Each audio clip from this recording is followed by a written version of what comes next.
My cat Freddie loves to be brushed and cuddled. But stirring up his cat allergens meant sneezing and itchy eyes.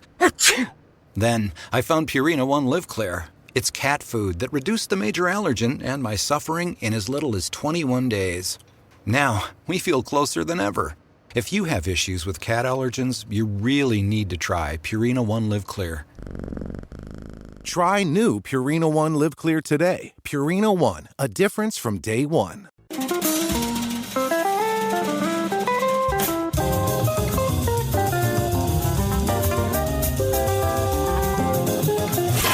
It's The Other Side of Midnight with Frank Morano. Bring it.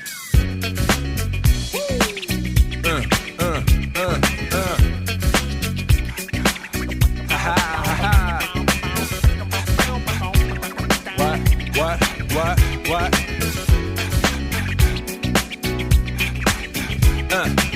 On your mark, ready, set, let's go. Dance floor pro, I know, you know, I go psycho when my new joint hit. Just can't sit, gotta get jiggy with it. Ooh, that's it, now honey, come ride. DKNY, all up in my eyes. You got a Prada bag with a lot of stuff in it. Give it to your friend, let's spin. Everybody looking at me, glancing a kid. Wishing they was dancing a jig here with this handsome kid. Sick a cigar right from Cuba Cuba. I just bite it, it's for the look, I don't light it. Ill way to ammo on the hand, stay on play. Give it up. This is The Other Side of Midnight.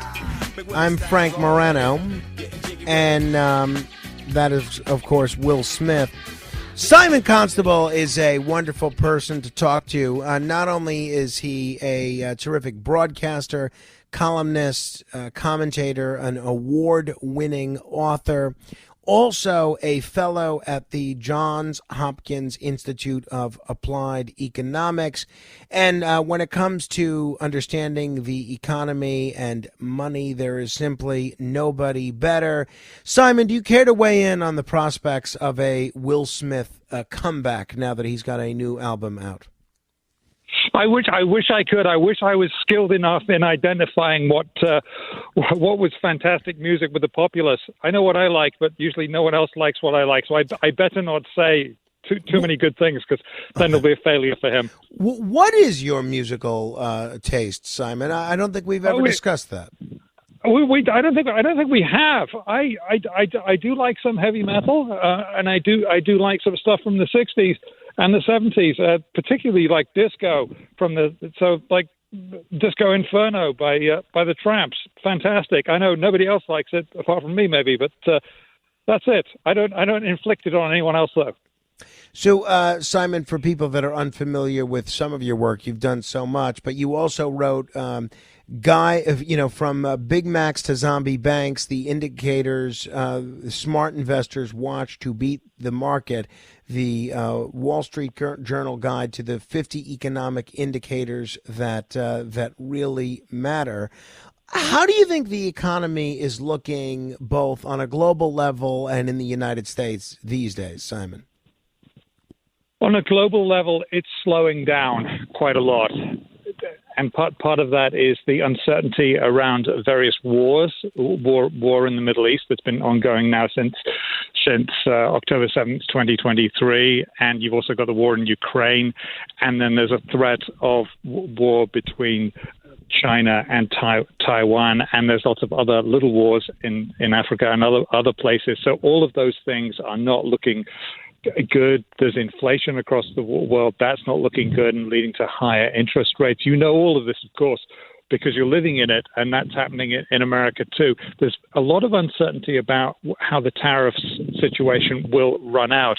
Now, the tariffs are basically a tax on foreign goods, if anyone's worried about that, because it's a term not generally used, or certainly hasn't been used a lot for a long while. So you have these taxes for imports from foreign countries. Now, some of those countries have not been playing fair when it comes to global trade. They've been giving maybe some subsidies to their companies. And by the way, if you hear some wind in the background, it's because I'm outdoors with my dog for a walk at the moment. So I apologize for that. No. Thank you. It is wonderful. But anyway, let me go back to this. So some countries, and I think we know who they are, basically cheat on free trade, and they don't play it fairly. And you can understand why America would want to put big tariffs on those imports from those countries. And then there are other countries that play it completely fair and transparent. And it seems to me that that's like sticking your fingers in the eyes of your friends, which wouldn't go well. And that's how it seems in the UK at the moment. I've been following what's been going on between the Prime Minister of England and with Donald Trump. There's a big difference in how that is approached. So Britain has a little less than 2% tariffs overall for goods entering the UK. And now we're looking at everybody having to have perhaps as much as 25% on all goods coming into the US. And that would include the UK, which is a friend of America. So I think that's going to jar people on the global economy. I'm not sure that it's going to be overall beneficial for anyone, but that's just my view. And I know that there are plenty of people in the White House who actually think it's going to be great for America, and they're going to go forward with it anyway. So does that make sense? I hope I'm not confusing anybody. No. It makes perfect sense to me, Simon. So when it comes to tariffs and President Trump, you've got the reciprocal tariffs, which I think people understand. It's not only easy to understand, okay, if they put a tax on us and the good that we're trying to send to their country, it's only right, it's only fair that we do the same. Not only is it simple, but it has a certain fairness to it. The auto tariffs... Yes. Go ahead. That does make sense, but you'd be looking at, in the UK, you'd be looking at putting overall tariffs on the UK at 2%. Which would almost be, and in America it's just slightly less than 2% for on average. So we're talking about minuscule amounts of money in terms of the economy. Right. So then you have the auto tariffs, which the president is talking about, 25% on any foreign manufactured car that comes into this country. When the president talks about tariffs, or when he implements these tariffs, and unlike the first term, it's a lot more implementing than talking, or so it seems. By the way, at 30 minutes, yes, absolutely. At 30 minutes after the hour, this is The Other Side of Midnight, talking to Simon Constable. Sometimes it's clear that this is a negotiation tool designed to elicit certain behavior, whether it's a change in immigration policy or something else. Sometimes it seems geared towards bolstering and protecting American manufacturing. And essentially, when the president was asked about it, he said, look, the stock market may go down a bit, and, we have to kind of, I don't remember the word he used, but restructure our economy. Where do you see this all going, Simon, in the short term and the long term? I understand that you may not be for protectionist economic policies, but it's clear the president is going down this path, and it doesn't seem there's any stopping him. Well, my view is if it's just a negotiating technique, it's actually a very good one. It's basically saying if you don't play ball with us, we won't play ball with you.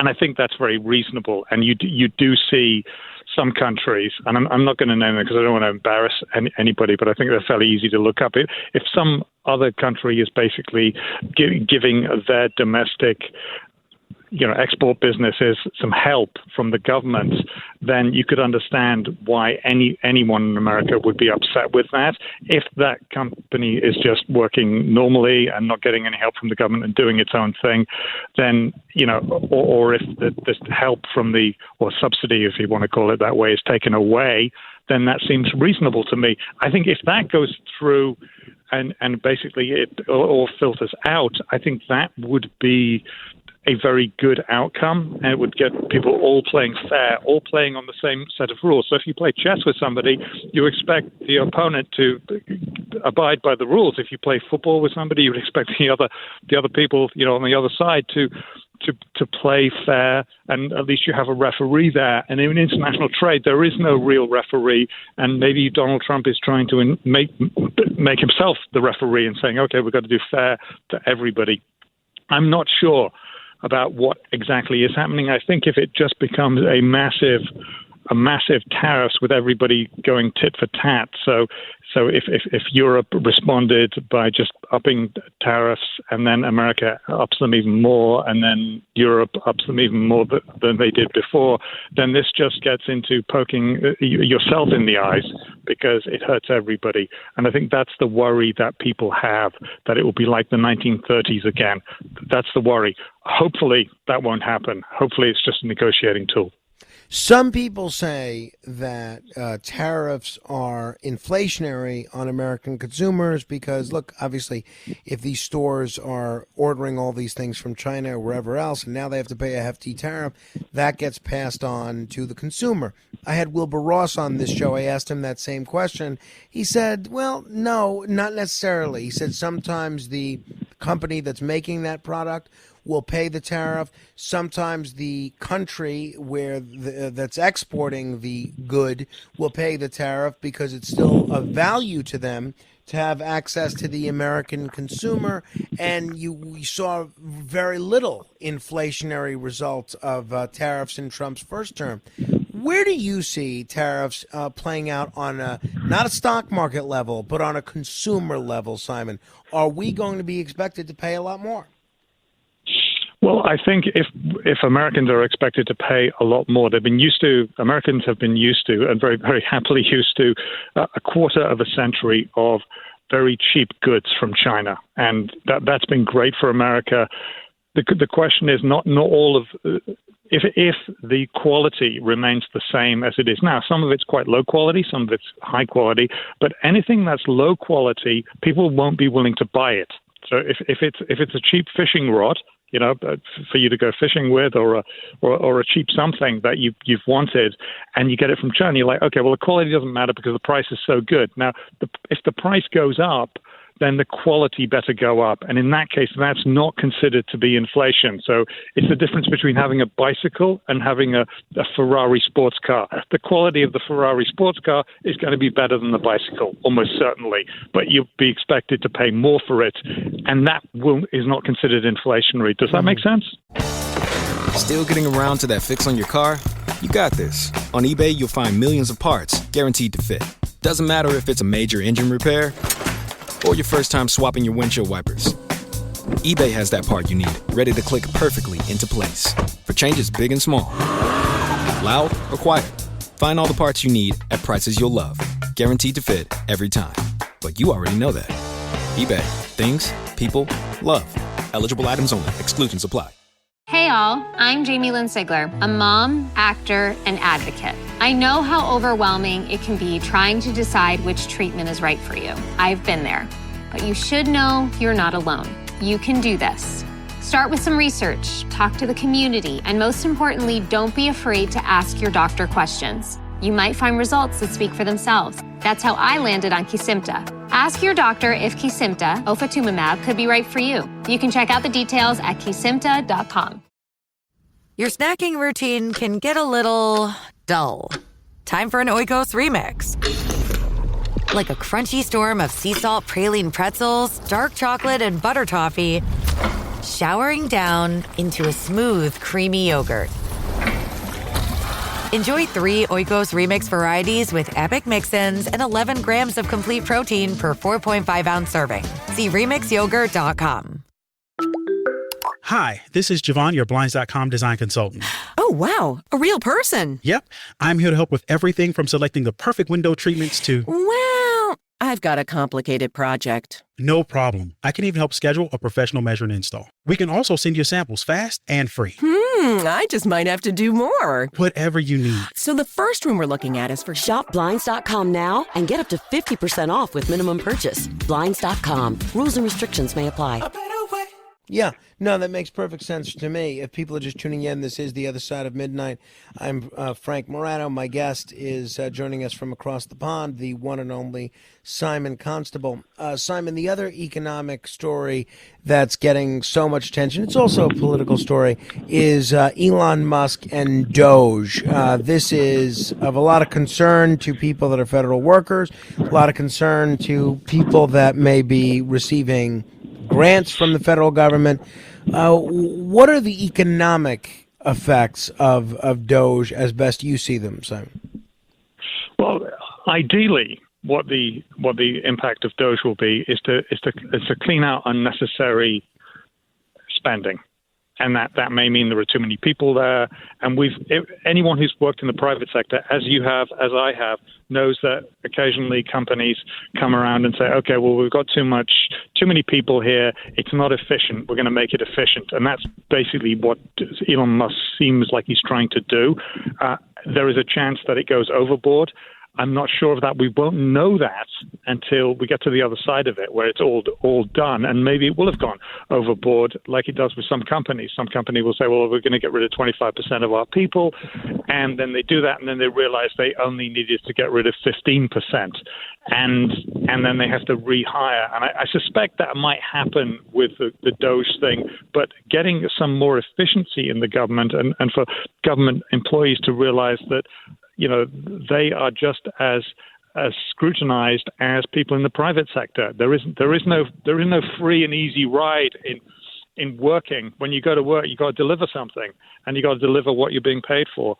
And sometimes that doesn't happen with government. Sometimes it does. Hopefully, it will be 100% that it will do that. And I think that could be a very good thing. By the way, anyone's feeling like victimized on this, it's happening in the UK too. The UK is taking its civil service to pieces to make it more efficient, to reduce costs and the whole thing. And I think we will see that in France and Germany and a lot of Europe that is now trying to save up to have its own defense, which is long overdue, particularly with Germany. Speaking of consumer prices, I am an egg fanatic. It's my absolute favorite food, and we were really seeing quite a crunch when it came to egg prices. I saw a headline, I think it was actually in the Wall Street Journal in the weekend edition, that the egg prices have stabilized a bit, and they're now they're now around $3. They've come down pretty significantly. Is this all due to bird flu, or is this due to some other factor? And are we done worrying about and breathlessly covering reports of egg prices in the media for now, Simon? Well, one hopes that can happen.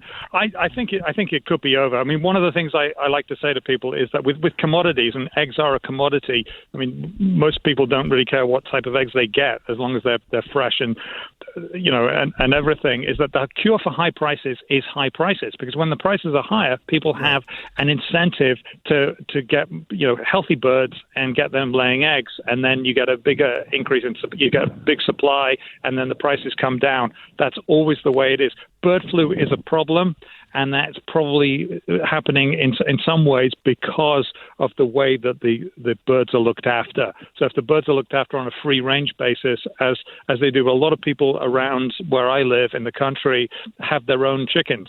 So if you get desperate, Frank, you could get your own chickens in a little chicken house, and they come out and you just pick them up in the morning or in the evening, in your case, probably when you're coming to work, and just have a couple of fried eggs on toast, and then you'll be fine. You won't be paying hardly anything at all. So that could be really good for you. I can imagine you doing that, actually. Yeah, so can I, actually. That sounds pretty on brand for me. Axios reporting, Simon, that Trump may be willing to allow for higher taxes on the wealthy, namely not pushing for a restoration of his 2017 tax hikes, if that means he can do no tax on tips, no tax on Social Security, no tax on overtime, and a number of the other things that he proposed during the campaign that are popular with the working class. I imagine a lot of his donors won't necessarily be pleased about this, but I think a lot of the working class folks that voted for him may be pretty pleased with this. Economically, how does this play out, Simon? I think that could be very good, actually, because when you're talking about sort of tips and stuff, you're talking about a lot of admin from the tax authorities to look. They have to look at everything and try and work it out, and how much should you have earned from your tips, and how much is the average thing. Now, if they just say, well, we're not doing that anymore, just take the money and go spend it, it'll go straight back into the economy. I promise you. And then it'll probably go to somebody who's actually not paid by tips, and then they'll be paying paying their taxes that way. So it takes a little bit away from the tax authorities in terms of admin, and that saves money in a way. So it may partially pay for itself. And I don't think that anyone is thinking of, in America, is thinking of putting massive amounts of extra tax on rich people. It's already a pretty good deal compared to other countries, say like France, where I live, where the highest tax rates are very high, or sort of nosebleed high tax rates for the very wealthy. So I don't think that would be a problem. And I think it's probably a very good idea if you can get people out of the tax system who are low earners, and the Social Security thing, they should get that working again. I think that would, a lot of people rely on that and they need it, and I know people aren't getting their payments, and not having any tax on that would be another good thing, because I guarantee you it's going to be spent. And it will go straight back into the economy. So the taxes can either go to the government or they can go back in the economy. I guess they could be saved, but anyway, which way you look at it, if it gets back in the system, it helps America. Simon, again, you were kind enough to join us last minute, and I appreciate that. But before I let you go, there has been a bit of a resurgence in crypto. A lot of the people that are bullish on crypto are pretty excited. You've never been all that crazy about crypto. Is that still your view? I'm afraid it is. I think it's a two-part thing, right? One is, if it's an investment, I'm not really that keen on it. I don't own any, and I don't think I ever will. But the backup stuff with it, which what it's made by, which is the blockchain, is very, very useful. So if we wanted to say, make sure that your medical records never got lost, and we never had to go scrambling for them, we could put it on blockchain, and then if you go into the doctors, they could look up on the blockchain and say, okay, what happened to Frank at this point? What happened to Frank at this point? What's been going on? That is really, really, really useful, right by my ankles. And so I think that could be very good. I think that type of stuff, real estate things, what things have been done to the house over the last 100 years, what improvements were made, what things were demolished, and then you'd have a record of it that couldn't be changed. And if there was an error, of course you can change it, but you see the error in the blockchain. Things like that are really, really useful and really, really worthwhile. I think that side of things is definitely something that people should start looking at. And for investment, companies using that will be a lot more efficient than companies who are not using it. Yeah. Lastly, Simon, you had an interesting piece a week or so ago in the Wall Street Journal about these online romance scams. A lot of my listeners tend to be older, and a lot of my friends, honestly, tend to be senior citizens. So, I don't like the scammers preying upon the elderly. Give folks a tip or two in case they, or maybe a friend or a family member of theirs, is in danger of falling prey to one of these online romance scams. Well, the thing that I saw, which I thought was the best thing, was what the FBI said. That's the Federal Bureau of Investigation. And they said, don't let yourself be isolated. So if you've got a relative or a friend who's met someone new that you haven't heard of, make sure they're not isolated by that person. Make sure you stay in contact with them so that you know what's going on. And then you can work out whether this person is for real. If they really, have fallen in love with your friend, which is a lovely thing to happen if it's absolutely sincere. And if it looks a bit dodgy, and then you've got your friends around, your relatives saying, actually, no, I think this is wrong. There's something wrong here. And you kind of know it when you're staying in contact with a person. They'll say something, and then you'll think, well, that sounds a bit dodgy. And then they'll be hopefully steered away from it by you. I can't see you letting anyone be scammed. No, I would try not. Yeah, exactly. Yeah, of course you would. And you'd know it. If somebody says, well, the guy's fallen on hard times and he needs, $100,000 from me, you'd probably say, well, hang on, wait a minute. Let's meet this guy, or let's meet this woman, or whatever it is. And quite often those people are not who they say they are. They're often somewhere in Africa or Indonesia, and there's all that sort of stuff in the stuff on the romance scamming in the Wall Street Journal, and the answers are more important than whether you get the questions right, because I would have gotten none of the questions right. But that's one of the things I did work out was be in contact with your friends and your relatives. They will help. Simon, it is always a delight speaking with you. I appreciate it very much, and I hope we can chat again soon. Me too. You have a wonderful day and get some good sleep. Okay? That's the plan, Simon. Thank you, my friend. Enjoy your day as well. Best to the dog. What's the dog's name? Juno, named after the Roman queen of the gods. Outstanding. Juno. I would have figured it would be Hera, but perhaps Juno is a better fit anyway. As an Italian, I certainly appreciate it. Thank you, Simon. It's the same church, different pew. Exactly. All right. 1-646-720-0635. That's 646-720-0635. Couple of other items in the news, and then we'll do 15 seconds of fame. If you want to start queuing up, you're certainly welcome to. 646-720-0635. Straight ahead. Plan on flying? In order to board domestic flights, your driver's license or state-issued ID must be a real ID. Learn how to get your real ID today at tsa.gov/real ID or visit your local DMV.